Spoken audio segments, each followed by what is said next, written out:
Hello दोस्तों, स्वागत है आज के मेरे इस वीडियो में। आज हम लेकर आ गए हैं वार्षिक परीक्षा 2023 कक्षा 11 विषय जीव विज्ञान का।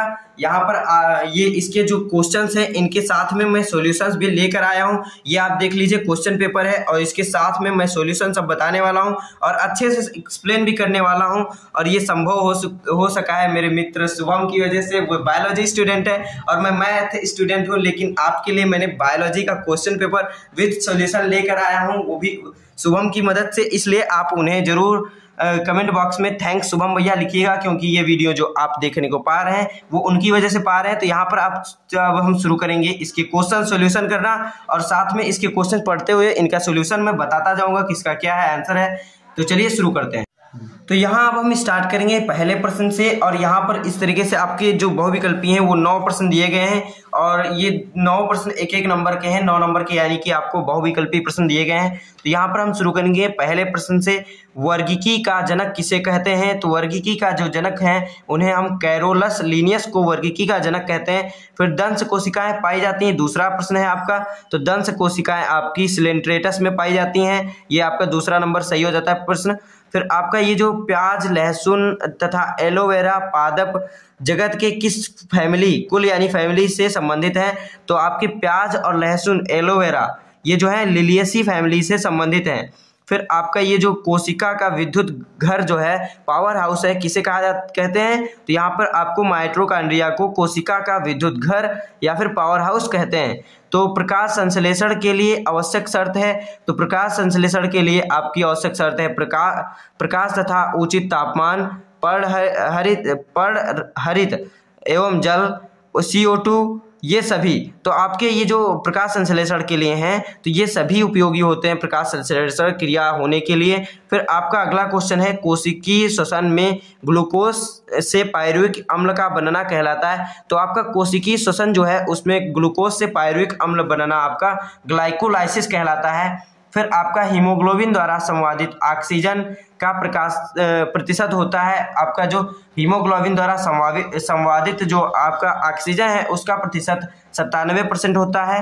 एक स्वस्थ मनुष्य 1 मिनट में सांस लेता है, यहाँ पर प्रश्न पूछा गया है। तो एक स्वस्थ व्यक्ति जो होता है वो 1 मिनट में 12 से 16 बार सांस लेता है। फिर पक्षियों की जो अस्थियां होती हैं वो किस प्रकार की होती हैं? तो यहाँ पर कई सारे ऑप्शन दिए गए हैं, लचीली, ठोस और मजबूत, छिद्रयुक्त और वायु से भरी। तो इसमें जो पक्षियों की अस्थियां होती हैं आपकी छिद्रयुक्त और वायु से भरी होती हैं। तो इस तरीके से आपका ये वाला आंसर सही हो जाता है। अब हम बढ़ते हैं अपने अगले क्वेश्चन की तरफ। यहाँ पर दिया गया है दूसरा प्रश्न है, अंतर स्पष्ट करना है, और इसमें सभी प्रश्न मतलब 3 आपके इसमें 5 प्रश्न है और पांचों प्रश्न आपके 2-2 नंबर के हैं। तो इस तरीके से आपका इसमें अंतर स्पष्ट करना है। तो पहला प्रश्न है वायवीय श्वसन तथा अवायवीय श्वसन। तो यहाँ पर आपको वायवीय श्वसन और अवायवीय श्वसन में अंतर स्पष्ट करना है। तो यहाँ पर आपको दिया गया आंसर, वायवीय श्वसन तथा अवायवीय श्वसन में निम्न अंतर इस प्रकार है। तो वायवीय श्वसन जो है वो वायवीय श्वसन ऑक्सीजन की उपस्थिति में होता है और अवायवीय श्वसन ऑक्सीजन की अनुपस्थिति में होता है। फिर वायवीय श्वसन में ग्लूकोज का पूर्ण विखंडन होता है और अवायवीय श्वसन ग्लूकोज का पूर्ण विखंडन नहीं होता है। फिर वायवीय श्वसन में जो आपका है, वायवीय श्वसन में अंतिम उत्पाद कार्बन डाइऑक्साइड, जल बनते हैं, और इसमें अवायवीय श्वसन में अंतिम उत्पाद आपका लैक्टिक अम्ल और वो जो अल्कोहल होता है वो बनता है। और यहाँ पर इसमें एक अलग से दे दिया गया था, तो वो इसमें भी विकल्प होता, तभी आप इसमें लिखेंगे अंतर स्पष्ट करना है, यानी कि उन्हीं की दोनों चीज़ों की एक ही विशेषता पे आप देखिए, इसमें ये चीज़ है तो इसमें ये चीज़ नहीं है, आपको एक ही विशेषता पे बताएंगे तो अंतर आपका अच्छे से क्लियर होता जाएगा। तो इसी तरीके से आपका अगला करना है, तो उसमें भी आप ये चीज़ें ध्यान रखते रहिएगा। तो वायरस तथा जीवाणु में आपको अंतर स्पष्ट करना है। तो वायरस क्या है और जीवाणु क्या है? तो वायरस यानी विषाणु होता है। तो जीवाणु एक कोशिकीय जीव है और वायरस अकोशिकीय जीव है, अकोशिकीय जीव होता है। फिर आपका ये जीवाणु है वो आपका जीवाणु सुषुप्त अवस्था में नहीं रहते हैं, और विषाणु जो है आपके जीवित कोशिका में सुषुप्त अवस्था में हजारों साल तक रह सकते हैं, और जब भी इन्हें जीवित कोशिका मिलती है ये जीवित हो जाते हैं। फिर आपका अगला दिया गया है, इन्हें संग्रह नहीं किया जा सकता, यानी जीवाणु जो है उन्हें संग्रह नहीं किया जा सकता है, और विषाणु है इन्हें निर्जीव की भांति क्रिस्टल के रूप में संग्रह कर सकते हैं वायरस को। फिर आगे इसमें आगे दिया गया है, जीवाणु जो है वो अनुवांशिक पदार्थ DS यानी डबल स्ट्रैंडेड DNA होता है, और विषाणु जो है वो अनुवांशिक पदार्थ डबल स्टैंडर्ड डीएनए एवं सिंगल स्टैंडर्ड डीएनए एवं डबल स्टैंडर्ड आरएनए एवं सिंगल स्टैंडर्ड आरएनए होता है। इतनी चीजें इसमें होती हैं और इसमें सिर्फ डबल स्टैंडर्ड डीएनए होता है। फिर बैक्टीरिया तथा साइनोबैक्टीरिया में अंतर आपको स्पष्ट करना है। तो बैक्टीरिया तथा साइनोबैक्टीरिया में निम्न अंतर इस प्रकार है। तो बैक्टीरिया जो होती हैं वो कसाब हो सकते हैं और साइनोबैक्टीरिया है कसाब नहीं हो सकते हैं। और बैक्टीरिया जो है, कुछ बैक्टीरिया, हरे बैक्टीरिया में प्रकाश संश्लेषण एक अलग प्रकार से होता है जिसमें ऑक्सीजन बाहर नहीं निकलती है, और इसमें हरे पौधों की भांति प्रकाश संश्लेषण होता है, वह सामान्य तरीके से ऑक्सीजन नहीं निकलती है। फिर आपका आगे दिया गया है, ये सभी जगह पाए जाते हैं, जो बैक्टीरिया हैं वो सभी जगह पाए जाते हैं, और जो साइनोबैक्टीरिया हैं आपके समुद्र के मुक्त पृष्ठ पर पाए जाते हैं। तो इस तरीके से आप ये देख लीजिए। फिर आपका अगला दिया गया है क्वेश्चन जो, तो जंतु कोशिका तथा पादप कोशिका में अंतर स्पष्ट करना है।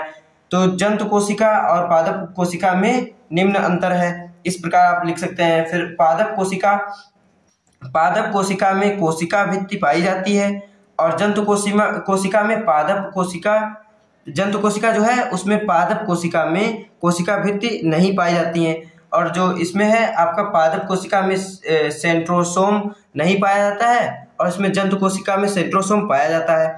तो इस तरीके से तो यहाँ पर आगे दिया गया है आपका, पादप कोशिका में हरित लवक पाया जाता है, और इसमें जो है इसमें हरित लवक नहीं पाया जाता है। फिर पादप कोशिका में केंद्रक परिधि की ओर हो सकता है, यानी जो केंद्रक उसका होता है वो परिधि की ओर हो सकता है, लेकिन जंतु कोशिका में केंद्रक अधिकांशतः मध्य में होता है, इसमें मध्य में होता है, उसमें केंद्रक परिधि की ओर हो सकता है।